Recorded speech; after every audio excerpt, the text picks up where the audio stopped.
So for today's episode of Storytellers, we're going to sit down with Don Anderson from the Sarnia-Lambton Business Development Corporation. I've known Don for a number of years. This corporation is instrumental in getting our business off the ground back in the day. Now I actually sit on the board here at the SLBDC, so it's going to be an exciting one, and I know Don has a lot of great insight he's going to bring to the table, so pretty pumped for this one. So Don, tell me how you ended up where you are today. Tell me your story.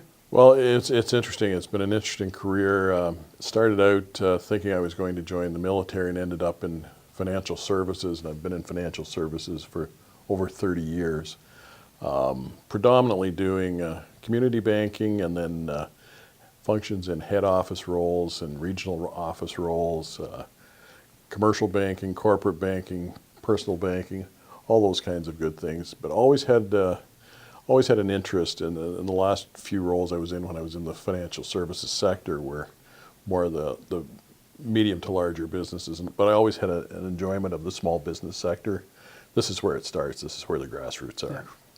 So when this opportunity arose a few years ago, I was fortunate enough to apply and was successful in getting in the role. So I get to do work every day with small business owners, and that's what I really enjoy. So what made you choose this line of work over the military option? Because I wasn't going to get to do what I wanted to do with the military. At the time I was looking at it, I wanted to join and be involved in the pilot's roles, and there just weren't those opportunities at that time. So I said, this isn't for me. Go another route altogether. Yeah. I went a totally different route. Yeah. Cool. So tell us about the Sarnia-Lambton Business Development. So Sarnia-Lambton Business Development Corporation was established May 4th, 1988. It's part of the Community Futures Program in Ontario. There's 61 similar organizations in Ontario, in total 270 across the country. And what we do is we provide small business counseling, small business financing, as well as other community economic development projects. Things such as looking at, right now we're working with Win This Space, again to help encourage entrepreneurism in the community and hopefully at the end of the day grow our economy and grow jobs here. And that's a key component of our mandate is growing a local economy and growing permanent jobs. Well, you guys do amazing work. I know a lot of businesses, and even our business kind of got started with the services that you provide here, and I know a lot of other local businesses that are thriving because of the services and the guidance you guys offer out of this building here. We started out a number of years ago. We had initial seed funding of $2.7 million that was provided to us when the organization was established.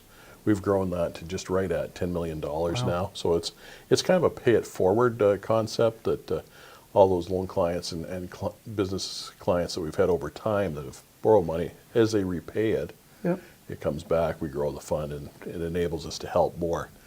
I think when we look at our overall stats, we've financed close to 750 businesses over the 30 years and been involved with the establishment of between 600 and 700 new businesses in the community in that period, as well as creating or assisting in maintaining about 8,000 jobs.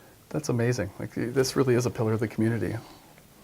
We'd like to think we're one of the best kept secrets in the county, so No it's a doubt. matter of, we try to wave our flag often and that, but still, we kind of sometimes think we get blurred in the acronym soup. Yeah, yeah. What motivates you, Don? What keeps you going?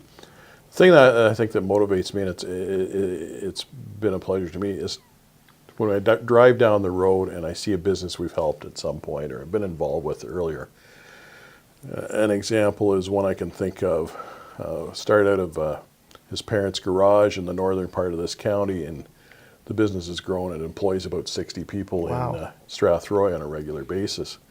Now it's a good-sized fab shop, and so it's kind of nice. I keep in touch with that entrepreneur, and it's kind of nice just to see how they've grown, and now they're at the point it's second generation. So now it's really cool to see what they're going to do with that. That's cool. What's a day-to-day look like for you, Don, in this role? Not always the same. There's a fair bit of variety.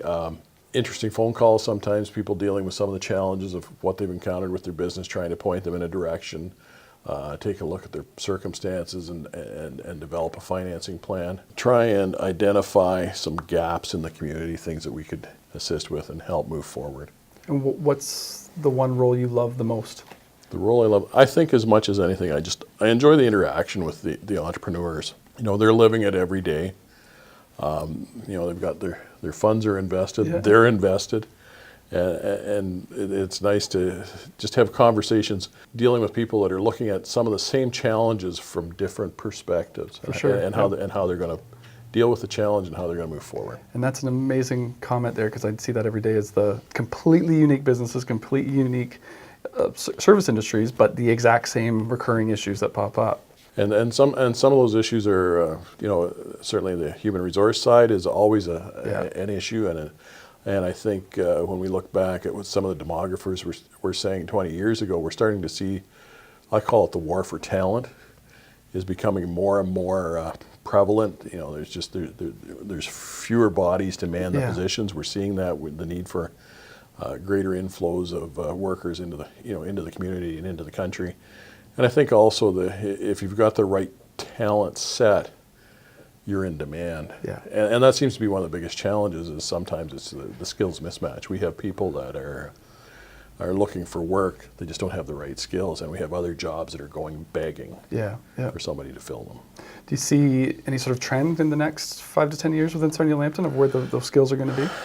Well, I think there's certainly some opportunities as we move ahead. We're starting to see more of a focus into more bio-based in that, and certainly from the engineering standpoint in that, a lot of those skills are transferable, because if you're a chemical engineer, you'll understand what we're looking at.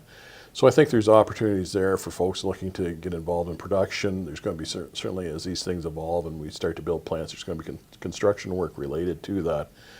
The other opportunity that we don't talk about enough, but it's certainly a gap that's been identified, is on the information ICT side, information communications technologies. We need more people that are computer savvy, can program, can assist. The companies, even the existing companies here, have gaps that need to be filled. For sure. What are some tips you use to keep focused and productive on a daily basis? Sounds like you're kind of pulling in a lot of different directions and your attention's in demand. I think a lot of the things sometimes is try to remember the things you've learned, some time management training and that type of thing. That I try to answer calls in blocks. I try to deal with email in blocks. Try not to be that Pavlovian that when the email dings and I know there's a message there, to respond automatically, because I can see how that happens. You can be distracted. But by the same token, you don't want to ignore something that's urgent.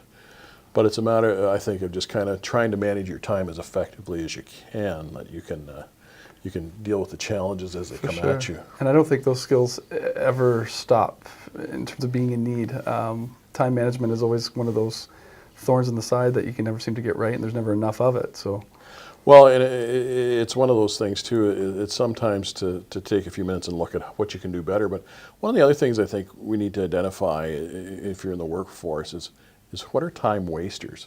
Yeah. There's things that you can get distracted into, and I don't want to pick on this one specifically, but sometimes you can spend a lot of time dealing with social media that, am I getting what I need out of that? Or there are folks that just call because I think they're lonely, and how do you effectively deal with those calls and those folks? And I'm a big believer in scheduling appointments. I think your time's valuable, and if somebody's coming to meet with you, their time's valuable. 100%. So set up the time. Just don't drop in, because to me that's you're making a comment to somebody that I don't think your time's valuable, and I don't value my time. For sure. The time waster thing is a big one, and you talk emails, and that's been one of the struggles that I've been struggling with over the years, as well as trying to stay on top of with my staff, is how to properly manage that.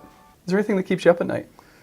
The thing, this is probably, people are going to say this is kind of a strange thing, but the thing that keeps me up at night, and it's been an issue I think for years, and it's not just unique locally here, but across the province and across the country, is the number of, how can I call them, mature entrepreneurs that are in business that don't have a proactive succession plan, aren't talking about succession, haven't decided what they want to do with their business, so there's no exit strategy here. And it's a concern, because what happens if somebody has a sudden health episode, heart attack, and dies? Now all of a sudden there's a business out there that's at risk. There's a number of employees that are at risk, that may or may not have a job moving down the street. So to me, that's something, and we can pick on the mature entrepreneurs, but to me, every entrepreneur should have in their mind some sort of an exit strategy. What do I want to do? How long do I want to do this? What's my exit look like? Do I sell it to employees? Do I look for a third party? Do I have family? But what does that exit look like? Would you go as far to say that that should be part of an initial business plan? Like Absolutely. Absolutely. Yeah. To me, when you start in, you want to know how you're leaving. Yeah. Even if you go in as, quote unquote, the silent investor, when you're going into business in that role, just as an investor, you should have an agreement with whoever you're working with. What's the exit strategy? Sure. Am I in here for 3 years, 5 years? What's it look like? When do I leave? Yeah, and key what does metrics that and look stuff. like? Yeah, yeah. Absolutely. What else in that initial business planning stage is something that is often overlooked? Anything else jump to mind? I think as much as anything, sometimes people don't look at, they may look at direct competition, but sometimes miss indirect competition. And more when we look at today's environment, let's say we're going into retail, Amazon, Wayfair, Yeah. Google. Who else do you want to look for? eBay. They're out there. You have to be cognizant of who may be selling into your space, and is there a niche that is all yours? And the whole concept of whoever creates the less friction for that consumer is going to win. And that's extremely important when we talk businesses about online solutions and whatever they're doing. How does their business work online, and how can they tap into that massive Amazon world of unlimited potential, right? Absolutely, and I think we're hearing more and more as people feel their personal lives and their professional lives are so busy that this is the alternative. And it may be, even if you're a storefront retailer, you have to have that presence. For sure. There are clients that you are missing that are not going to come through your doors, that it has to be part of your strategy. Maybe it's not your initial strategy, but it's something you got to start to build to. There's one new strategy that's coming up, I'm not sure if you're familiar with, but the whole voice strategy now. Alexa, Google Home, and all that sort of stuff. It is completely going to change the game for everybody in the next few years. Just looking at recently at another hat I wear involved with the Southern Ontario Innovation Fund, we were just looking at a company that essentially they have a product that ties in to all those platforms that you can control everything in the home, everything in the home. Yep. So it's kind of frightening in some respects what they could do. It's incredible. Like it's the concept of standing there brushing your teeth in the morning and say, "Hey Alexa, I'm out of toothpaste." It knows exactly what to order. It shows up at your door tomorrow. Bing, bang, boom. Yeah, it's a brave new world. How important is work-life balance, and how do you achieve it? Any tips? It is important.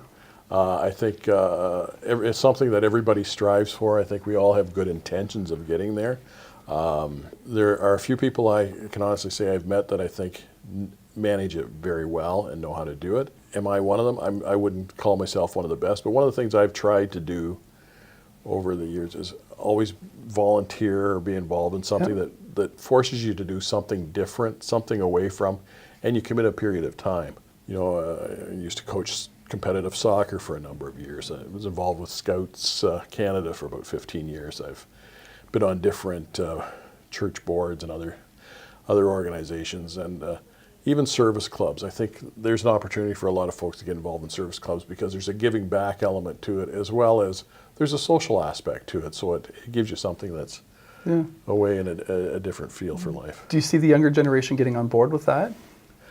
Are they struggling to recruit, or? Certainly a number of the organizations I talk to, like whether it's minor hockey, minor soccer, and the service clubs, it's a challenge right now to bring people in. And sometimes I think it's people get scared off, I'll say, by the perceived commitment. And certainly I'll look at Rotary, which I'm involved with now. There's a number of changes underway there in terms of more flexible meeting times. Let's not get hung up on 100% attendance. You're there when you can be there. Willing hands when we have the projects. If it's a couple nights a month that you can be there, perfect. For sure. I think it's more that there's an opportunity that's there, and try and make it tailor it and make it work for you. For sure. With all the different organizations, I know you donate a lot of your time out there. How do you avoid burnout? That is a challenge. Sometimes and it's interesting because we just had this conversation recently with the chair. I think one of those things is sometimes to learn to say no. And sometimes it's not easy to say no. For sure. Especially if you believe in the cause and what someone's doing. But the other side is there another way I can help? Yeah, I think that advice even rings true in business. There's some point in time that you need to say no, and you need to kind of pick your path and stick to it, right? I think there's no shame sometimes if you've got we can call them the client from hell. There's no shame in firing a client. Oh yeah, that's a whole other ball game. Yeah. Sometimes if it's not working for you, the relationship isn't healthy, or it's not financially beneficial to both sides. There's no harm in saying we can't be business partners or have a business relationship any longer. For sure. So you mentioned firing clients. That's a hot topic actually in terms of I think knowing the ins and outs and the proper way to do it. But I think at the end of the day, it's about building the relationships that you can maintain and nurture. Do you have any tips on how you've kind of built relationships over the years, or things that you look for in building a new relationship with a client? Well, I think one of the things that I would suggest is sometimes put yourself in the shoes of the person you're working with, whether it's a supplier or a client, and say, is this relationship good for them and good for me? Sure. Because if it's one way, it won't last forever, and it's not going to be healthy. So it's got to be a healthy relationship. Certainly, thinking back in the 08-09 period, I was involved with doing a fair bit of work with auto parts companies in Tier 2, Tier 3, Tier 1. And it was interesting to watch how the relationships worked, who they were supplying to.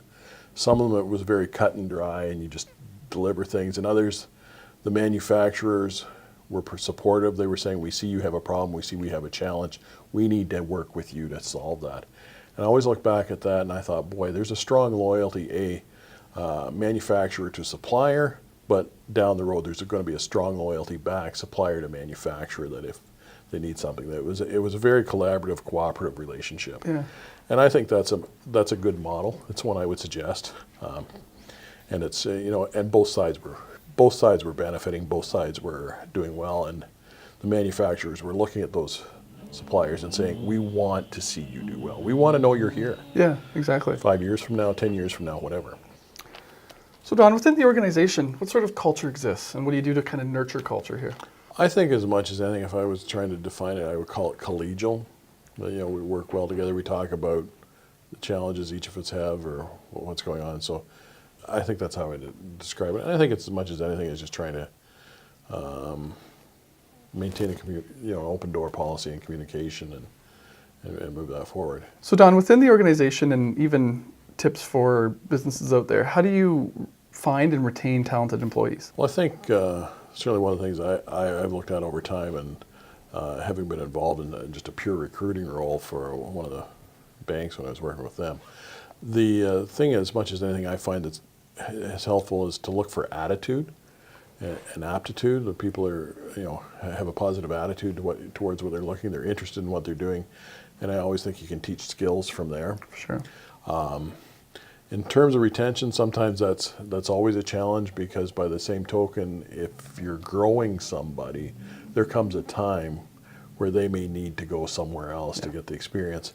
And hopefully, if you've had a positive experience with them, they will go somewhere else and transition back to a senior role, a more senior role with you. So it's a matter of being encouraging and not to discourage somebody from that opportunity if it arises. But if you have the opportunities within the organization, it's nice to do it that way. Yeah, no doubt. So Don, I know over the years you've helped a lot of businesses achieve success. How would you define success in your life? That's a very broad question to answer. I think success means different things to different people. I think certainly you'd want to look at, do you have successful relationships? And from a business perspective, is our business viable? Is it able to meet its commitments and provide a living? For you personally, though, how would you define it? I think at the end of the day, you want to look at something and say, do I enjoy what I'm doing? Do I look forward to coming to work? 100% agree with you. Every day. Do I enjoy the people I'm working with and interacting with? And does it give me a sense of fulfillment? I think those are critical things.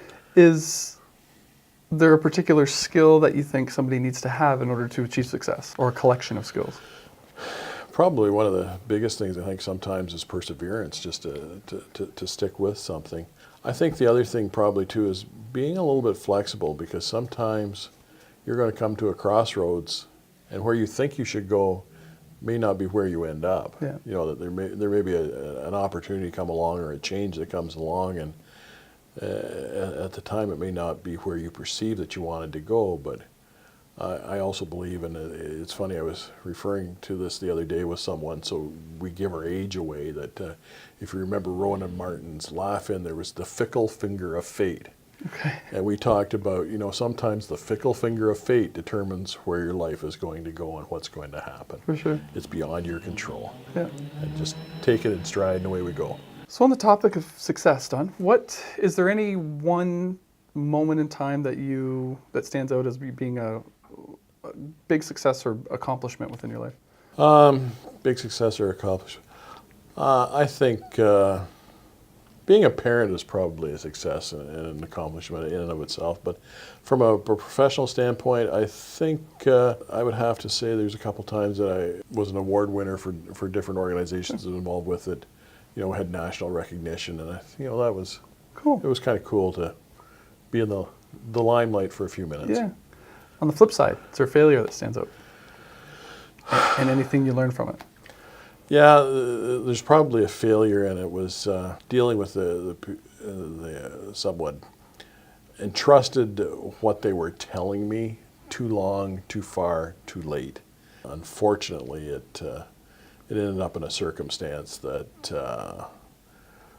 there was a couple folks involved that I had to take to and lay criminal charges with, and that was that's not a part of life I would like to repeat, and I sure as heck would not encourage it for someone else. Yeah. Is there any opportunities over the years that you think you've missed out on? Anything come to mind?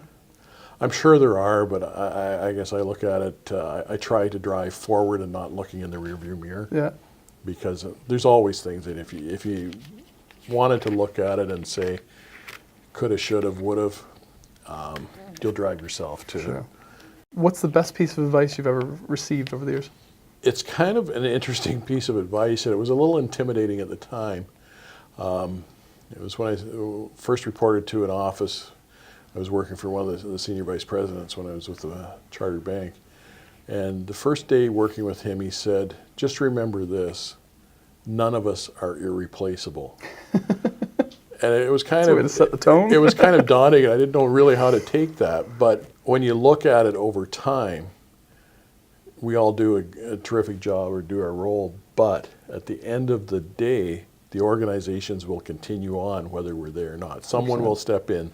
Somehow or another, that gap will be filled. So I think, yeah, it was good advice. It made you think of, how you contribute. For sure. We might have hit on this already, but is there any advice you can give to an entrepreneur or business owner there that will help them achieve long-term success?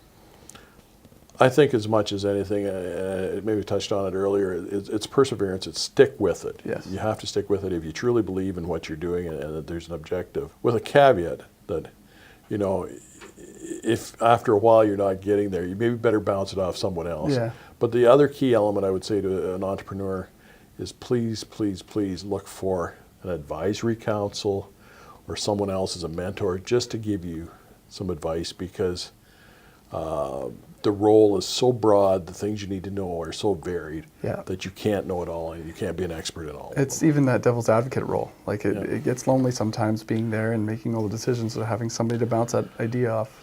A good friend of mine, he's second generation in the business, and he's taken it to a much higher level than the first generation, but still every now and then he meets his dad at least once a week for breakfast to talk about business. Yeah. And every now and then his dad just looks at him and says, is this a recurring dream or is it a nightmare? And he knows that's a signal that maybe you better just rethink what you're thinking you're going into. Like, step back and take a pause. What I found is that you can never have enough mentors too. A piece of information you grab from this person and a piece there and a piece there kind of pulls it all together. Having an advisory team is a great thing. Sure. And one of the other things I would look at is professionals. You may think you're saving dollars on legal and accounting help. Get the best you can, get the best you can afford, because in the long run, it will save you money. For sure, especially on the accounting side. Absolutely. Yeah. Is there somebody you look up to? Speaking of mentors, is there somebody that stands out? Well, it's interesting, and above your left shoulder there's a picture.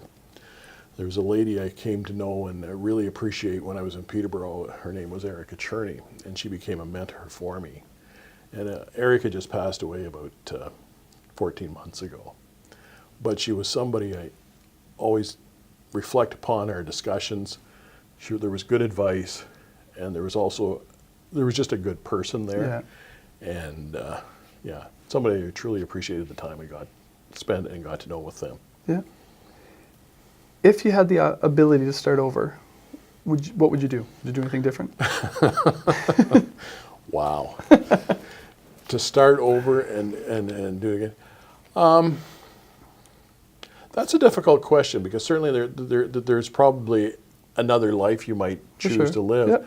But I don't think I could answer that easily, because I've certainly enjoyed who I've met over time.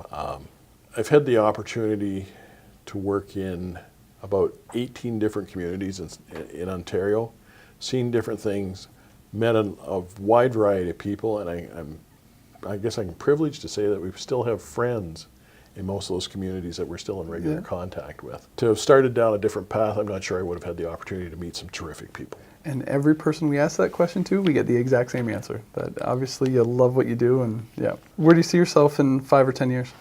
5 or 10 years, probably in some form of retirement, semi-retirement. Mm-hmm. I think based on what I'm used to doing, I would probably want to see myself involved with some sort of a volunteer organization. And additionally, and I've had discussions with some folks over the last few years about even sitting on an advisory council or a board for some small business. Cool. I think I would enjoy that. And we might have beat this one already, but what is the single most important piece of advice you give somebody starting out in business today? Have a plan. Be prepared to adjust your plan, but have a plan and work your way through it. Yeah.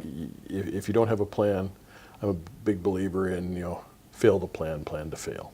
Yeah, I think it's a key element. And I think, what about adapting? Because like you say, be ready to. Absolutely. When we think of you have to be adaptive, because you think of where the technological change has gone, even since we changed the millennium. For sure. Let alone, if you look at the last 15, 20, 25 years, at a point in time, some of us are old enough to say, oh, fax machines, those were new and novel. When's the last time you sent a fax? Yeah. So change comes rapidly. Sure. Change will come quick. And it's just being adaptable to it and open to it. Yeah. I heard a piece of advice last night that's going to stick with me, is just because you're a window installer doesn't mean you always have to be a window installer. Absolutely. Yeah. I always think there was somebody I worked with, they had a line, and I'm going to kind of paraphrase it because I don't think I'll get it exact. They talked about being on the train that's moving towards change, and we can go forward, but one of the things we have to do is leave our baggage at the station to get on that train. And I always thought, the baggage at the station is the key thing. You got to leave it behind. Sure.